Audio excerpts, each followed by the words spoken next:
Hey guys, Tim Miller from the Bulwark here from the Birdcage room at the Bulwark headquarters, and I'm here with Sam Stein, our managing editor. What's going on, Sam? I love the backdrop, Tim. Thank you.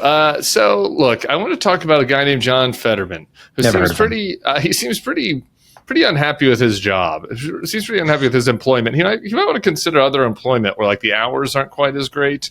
But we have this bill. There's what they're calling a voterama going on over on the Hill with regards to the big fugly bill. And Fetterman, I guess to his credit, is against the bill, is a hard no. But he feels like that's his only job, and he wants to go to the beach. So I want to talk about the implications of all that. But first, let's just watch John Fetterman over on Capitol Hill this morning. Oh my God! I just want to go home. I've already I've missed our entire trip to the beach. My family's going to be back before we on that. So and again, I'm going to vote no. There's no drama. The votes are going to go. In fact, the only interesting votes are going to be on the margin, whether that's Collins or Johnson and those. But all the Democrats, we all know how that's going to go. And I don't think it's really helpful to put people here till some ungodly hour. And again, thank you, sir. Appreciate your time. Yikes. Yeah, I don't know about that one. I'll let me go first because this one actually kind of pissed me off a little bit. It's like, what happened to this guy? Like, I know he's been through a lot, and I know that he's in this place now where a lot of his own party is really disappointed, if not outwardly hates him. And I get that he's generally jaded on Washington, D.C. and all that entails. Welcome to the club. Yeah. But like the guy who I covered, 5-10 years ago, he was a passionate guy about certain things. Among them was protecting people who were left behind and like the working class folks of Western Pennsylvania and all that stuff. And he made his reputation as someone who would go to the mat for them no matter what. And to have him stand there and say, well, we all know sort of how this is going to play out and we're just wasting time. This is all shenanigans and it's games and we're just trying to make political points. Like, one, I don't know how it's going to play out. Does he actually know it's going to pass? It probably will pass. I'm putting my money on it passing. But like, two is have some things you stand for, right? Like your constituents are going to be deprived healthcare. Healthcare is going to be taken away from them. Your state is going to be deprived of, billions of dollars in help for their green energy manufacturing, which you ostensibly care about. And all this is happening as they're going to ramp up tens of billions of dollars in ICE enforcement to go after people. You're a champion of the DACA recipients. Their parents are going to be taken away. They're going to be deported. They might be taken away. If you don't want to be there, if you don't want to make these points, if you don't want to have these arguments, get a new line of work. Like, this is what you signed up for. This is what you got elected for. This is what you told people you would be in Washington, D.C. for. And if it's not good enough and you need to go to the beach, then get a new line of work. Hey guys, this is an ad by BetterHelp. Workplace stress is now one of the top causes of declining mental health, with 61% of the global workforce experiencing higher than normal levels of stress.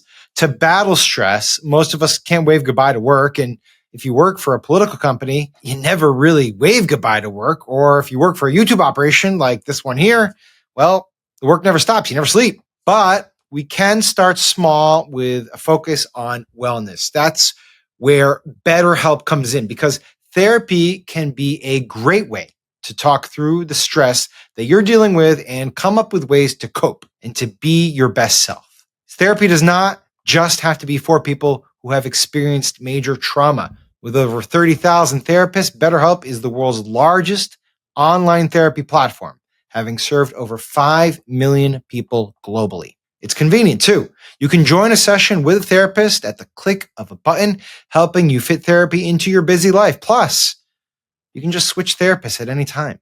As the largest online therapy provider in the world, BetterHelp can provide access to mental health professionals with a diverse variety of expertise. Our listeners get 10% off their first month at BetterHelp.com/BulwarkTakes. That's BetterHelp.com/BulwarkTakes. I guess I'll just say I agree with John Fetterman that a lot of the Senate stuff is BS, phony baloney for show. And I think that there is a way to make that point sometimes in a way that makes sense, and to just be blunt and to say, I'm not going to go along with a lot of this. And I think that, in 2025, we should do this stuff different. I'm fine with all that. To do it in the context of, I wish I got to be at the beach with my family. Just like, okay, come on, man. It's totally tone deaf, and it's totally out of touch, especially with the gravity of the situation as you laid out. But here's the other thing I think that is specific to Fetterman that really grinds my gears about all this is the kind of fait accompli, the fatalism about this. I don't know. There were 2 Republican senators that voted against cloture in Tillis and Rand Paul. Mm-hmm. Susan Collins, just a little bit ago, indicated that she's still leaning against. So that would take you to 50. So you only need one other Republican to vote no, and this thing doesn't pass. It could be Lisa Murkowski. It could be Bill Cass. I'm not hopeful for any of these people. Right. I'm not like, but I guess the point I'm trying to make is, if you're John Fetterman, in a different complaint about Washington, when you're complaining about your own party, you hear him saying these things like, well, just because Trump won, we had to listen to the people.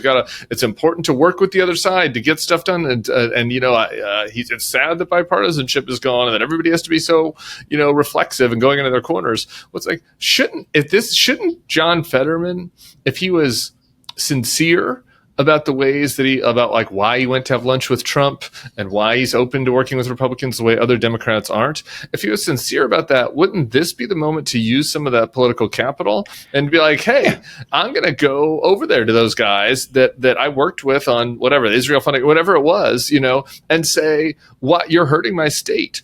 Could you do an amendment, something that might help Pennsylvania? That might be one option. Maybe they could convince you to vote against it and make the bill, but I don't know, like advocate.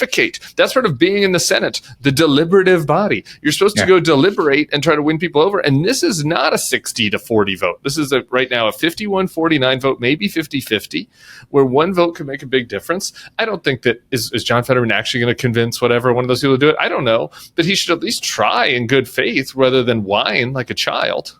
Right. Like in an alternate universe, he takes the credibility he's earned from all this outreach to Republicans and all the criticism he's lobbed at Democrats.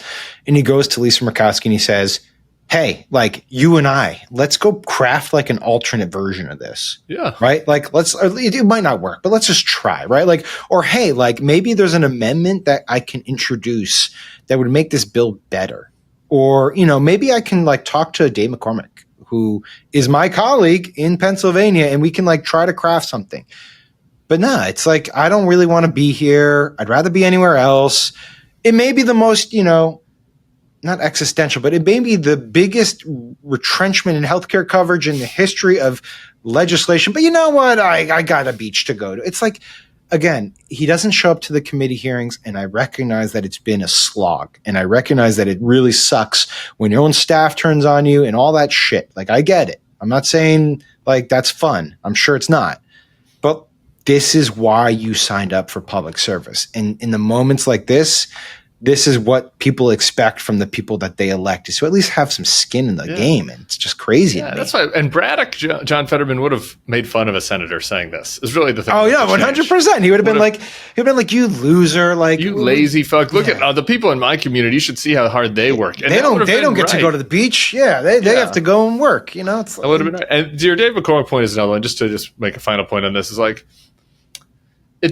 it also lends credence to the things you hear from some Democrats that Fetterman is just being used by these guys. Because it's like, if you can go and meet with Dave McCormick, which they've done several things, and when Dave McCormick's happy to see you because you guys can get along when the topic is something that you're punching left on. And you can't go work with Dave McCormick on something like this, where you have a disagreement with the right. Then you're just being used. Well, this is my theory of the case: is that he's gotten into this kind of virtuous feedback loop here, where he gets a lot of kudos from MAGA people and conservative commentators being like, that's the real Democrat. Like, that's a Democrat that I really like. That's someone who's actually like willing to stand up and say truths. And like, he kind of feeds off of that, I think. And I think for him, instinctively now, he likes to punch left, and he likes to, call out his party for doing, what is theater essentially. But in this case, I don't think it's theater.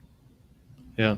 And I don't mind a little punch left from time to time, but No. you gotta balance it. It's balance in all things, equilibrium. John Fetterman, and do your job. Okay, well there you go. That's John Fetterman. Lots more happening on the Hill. We're going to keep covering it.